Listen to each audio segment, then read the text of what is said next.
ici, monsieur. Je vois ma chambre 28. On l'appelle chambre mandarine. Parce que nous l'avons décorée couleur mandarine. Ça fait même un peu chinois, rapport au mandarin. Ici, toutes nos chambres sont décorées de façon originale. Des fruits, des fleurs, des papillons. Ça fait chic et parisien. Et comme nous sommes dans le quartier des Batignolles, le vrai Paris de Paris, et que je vois que monsieur a une tête de vrai parisien, mais entrez donc, monsieur. N'ayez pas peur. C'est par ici. Vous n'avez pas de bagage. Parce que monter l'escalier avec les valises à bout de bras, non, merci. Je suis garçon d'étage, pas bagagiste. Garçon d'étage depuis 10 ans. Et à voir comment le monde tourne actuellement, il faut que je fasse tout. Trouver du personnel, c'est un véritable exploit, monsieur, n'est-ce pas? Il me faudrait que je les fille qui soient un peu aimables, et surtout dégourdis. Et chercher un journal, fasse un café par-ci, un petit déjeuner par-là. Mais introuvable, l'arlésienne, j'ai pas raison. Mon directeur, M. Bostic, a fait passer une petite annonce. On verra bien. Vous l'avez vu, mon directeur, M. Bostic? Le type qui m'a engueulé en bas. Oui. Ah, comment vous le trouvez? Je ne vous le fais pas dire, monsieur. Non. Un sourire dévié, un rat méprisant, une punaise avare. Et je supporte cette méduse depuis 10 ans. Il y aurait de quoi faire grève. Mais je suis trop bon, n'est-ce pas? Monsieur restera ici une nuit, plusieurs? Je ne sais pas. D'accord. Si vous avez besoin de quelque chose, monsieur, vous décrochez le téléphone et vous le demandez. Voulez-vous que je vous fasse servir une boisson? Là se trouve la fenêtre. Vous pouvez l'ouvrir, ça porte sur le square et en se penchant un petit peu, on peut voir la gare Saint-Lazare. Voulez-vous voir la gare Saint-Lazare, monsieur? Oui. Là se trouve une banderie et juste à côté la salle de bain. Voulez-vous, monsieur, que je vous fasse couler un bon bain? Non. Mais, monsieur, pourquoi faites-vous cette tête? Monsieur, qu'est-ce que vous avez? Ma femme me trompe. Mais ce n'est rien, ça. Elle est partie il y a 4 jours avec un collègue à moi. Alors depuis, je me traîne de café en hôtel. Mais à qui avez-vous téléphoné en arrivant en bas à l'hôtel? À une vieille cousine. Mais elle ne vendra pas la mèche. C'est une sainte femme. Ah, ici je me sens tranquille pour prendre une décision. Une décision? J'espère que monsieur ne va pas faire une bêtise dans ma magnifique chambre mandarine. Oh non, Jurez-le-moi. je le jure. Jurez-le-moi sur la tête de votre vieille cousine. Je le jure. Évidemment, être trompé, ce n'est pas rigolo. C'est la première fois. Oui. Enfin, à ma connaissance. Si ça peut vous consoler, vous n'êtes pas trompé. Parce que des maris trompés, il y en a de plus en plus. Et je ne parle que de ceux qui le savent, parce qu'alors. Mais vous, monsieur, comment l'avez-vous appris? Hélène m'a laissé un mot sur mon oreiller. Oh, sur votre oreiller, c'est plutôt gentil.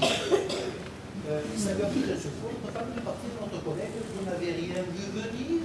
Non, oh, je ne suis guère malin, bien sûr. Je ne suis que sous-directeur à la banque agricole. Le crédit agricole? Mais c'est ma banque, monsieur! Ah, bon, faut dire que je suis bien noté par mes supérieurs. Oui. J'ai l'humeur si pacifique. À la banque, on m'appelle l'agneau, c'est tout dire. Bref, il y a 6 ans, je rencontre Hélène un dîner. On se plaît, on se marie. Elle organise notre petite vie. Elle, son surnom, c'est la fourmi. Le bonheur, quoi. Et puis on se met à fréquenter mon directeur et sa femme. Lui, Olivier, beau garçon, très amusant. Mais toujours à faire l'avantage, toujours à faire l'arme. On l'appelle le pont, hein, vous voyez. Elle, la femme du pan, très jolie, mais un caractère. Une femme de tête. On n'a pas eu de mal à lui trouver un nom à la banque. La tigresse. Enfin, bref, nous voilà à sortir tous les 4 ensemble le dimanche. Est-ce que vous me suivez, monsieur? Oui, oui, je vous suis. L'agneau, la fourmi, le pain, la tigresse, ça commence comme une fable de La Fontaine. Une fable sans moralité, monsieur. Le pan est parti avec la fourmi.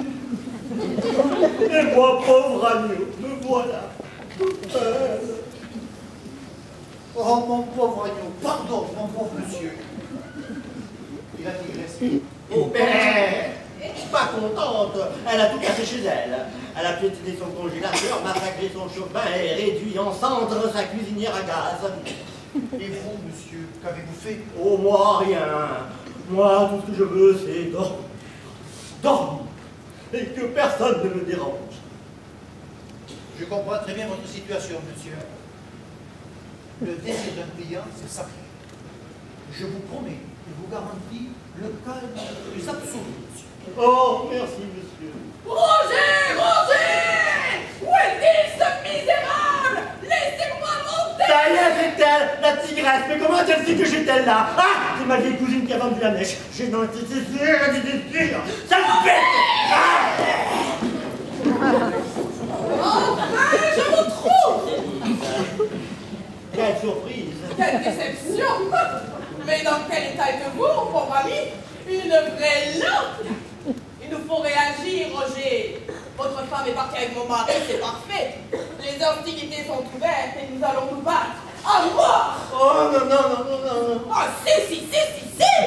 Mais c'est fini. Non, ce n'est pas fini, Roger. Nous avons perdu la bataille. Nous n'avons pas perdu la guerre, comme disait le maréchal Pétain.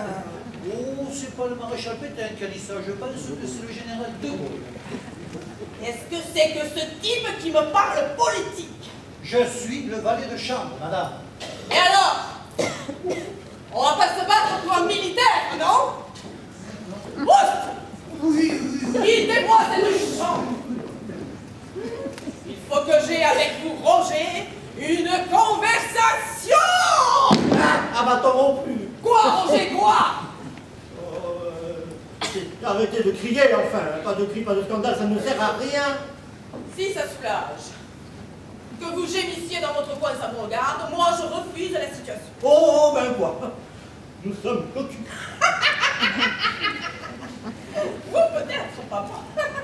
Apprenez que non, mais concu, pardon. Une femme n'est que trompée. Oh, Nuance. Eh oui. Il va y avoir du sang, Roger, je vous le dis. Mais secouez-vous un peu, mais secouez-vous! Mais laissons faire les choses. Non. Nous allons monter contre ces deux traîtres une machination diabolique, féminine, Roger. C'est pas bien. La vengeance, c'est bon. C'est mesquin. C'est humain. J'ai une idée bien plus excitante. Nous allons tromper Hélène et Olivier et nous allons les tromper ensemble. Comment ça non? Pourquoi non? J'ai pas le cœur. Mais l'opération ne se situe pas du tout à ce niveau, Roger. Enfin, c'est un règlement de compte, œil pour œil. Vous voyez ce que je veux dire? Mais ça ne servira à rien. Ils ne le verront pas. Nous prendrons des photos. Roger, vous allez être mon amant et tout de suite. Ah, mais j'aime de confuser. Franchement, vous êtes une jolie femme. Mais moi, je me sens si fatiguée. Je vois. Monsieur est un tocard. Le jour du Grand Prix, monsieur refuse de sauter la rivière des tribunes. Et qu'est-ce qu'elle a bien pu vous trouver, Hélène, pour vous épouser? Je suis doux. Le sexe faible, c'est moi. Sans doute, oui. Les complémentaires. Parce que tout le drame des couples est là. On court après son complémentaire. C'est pour ça que moi, qui suis une femme si fragile, si discrète, je suis tombée folle amoureuse de mon mari qui était un natif. C'est la vie, on court toujours après son complémentaire. Eh oui, les complémentaires. Mais moi, je ne veux pas être une complémentaire, Roger! Ne criez pas. Mais je crie pas, je crie pas! Je suis victime de mon dynamisme, de ma bonne santé, de mon intelligence. Oui. C'est là qu'on pourrait faire. Oui, il est vrai que lorsque l'on vous voit, on n'a pas tellement l'impression que vous avez besoin d'être protégé. Qu'est-ce qui dansait, lui-là, hein? Elle est comblée, la femme d'aujourd'hui, hein? Mais les drames vont s'échauffer, mon cher. Vous m'échauffez là. Oui, je m'échauffe. Parce qu'être lucide et être laissé pour compte, quand même, c'est pas normal. Non? Oh, moi. Sexe faible, va. Hein? Serpillé. Moi, maintenant, je ne vais plus parler sentiments, mais réalisme. Je vais coller à mon trousse de mon mari une horde d'avocats et je vais le relier. Bientôt, il ne pourra même plus s'acheter un petit crouton de pain, tandis que moi, je mangerai du caviar à tous les repas. Moi non plus, mais je me forcerai. Oh, quel courage. Je vous admire. Non, j'ai une autre idée. Nous allons mettre du poison dans leurs aliments pour qu'ils se tordent de douleur pendant 24 heures. Et vous ne savez même pas où ils sont. C'est vrai. Eh bien, nous allons faire mieux. Nous allons nous tuer. Oui, vous et moi, pour les mettre dans leur tort et pour que le restant de leur jour, ils crèvent de douleur comme l'œil de Cain sur la tombe de Victor Hugo. Je vais l'acheter un revolver, 2 balles, une pour vous, une pour moi, et pam, pam, pam! Oh oui, oui, oui, oui, oui. Oh, tirez-moi, vous tu bats dans la tête. Oh oui, oui, oui, oui. Comment ça, tirez-moi? C'est à l'homme de faire le boulot qu'elle bougea. Si seulement je savais où sont ces 2 canailles. Embrouillé. Qu'est-ce que vous avez dit? Oui, ils sont à Rambouillet. Ils ont loué une petite maison à Rambouillet. Vous savez ça depuis quand? Pas depuis hier. Et qui vous l'a dit? Ma vieille cousine. Ils ont téléphoné confidentiellement à ma vieille cousine, mais elle a vendu la mèche. Elles sont toujours la mèche. Eh bien, elle va nous servir, la mèche. Je vais acheter un bâton de dynamite, je le mettrai délicatement sous la maison, et boum, boum, boum! Nettoyage total. Plus personne.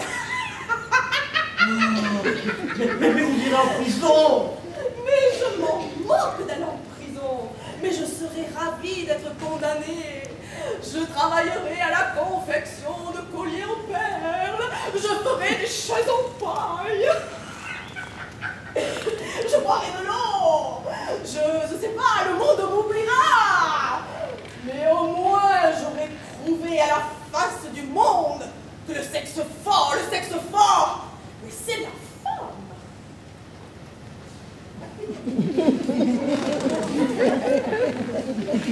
Alors?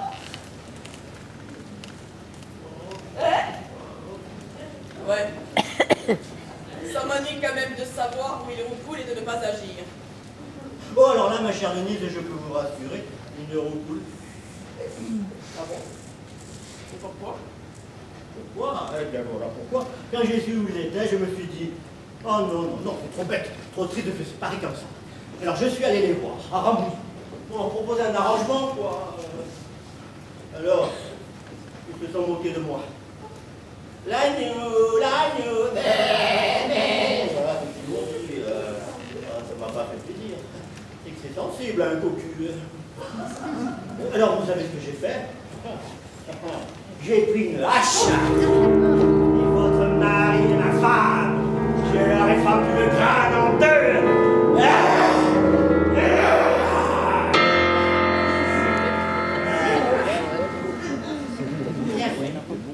Enfin, et vous savez ce que j'ai dit devant leurs 2 cadavres? L'agneau, il vous dit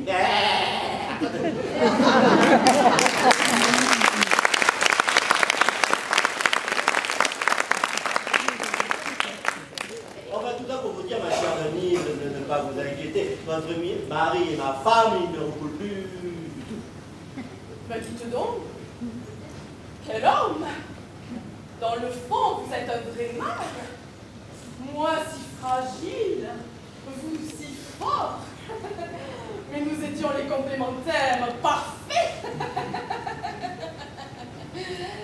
Alors, puisque le destin a frappé, nous sommes veufs maintenant, alors pourquoi pas? Ah, ma chère Denise, j'ai un doux aveu à vous faire. Je vous attendais avec une affectueuse impatience. Je savais que ma bavarde cousine téléporterait vers moi. Alors, vous allez être ma complémentaire. Oh oui, monsieur! Tout de suite. C'est ma famille. Vous allez voir, j'ai une excellente nouvelle. Au secours! À l'assassin! Police! Au secours! Cette femme a essayé de m'assassiner pendant mon sommeil. Et elle m'a massacré.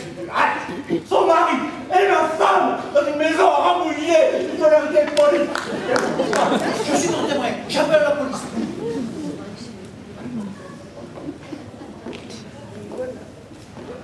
Alors, ma chère complémentaire, comment trouvez-vous le sexe faible?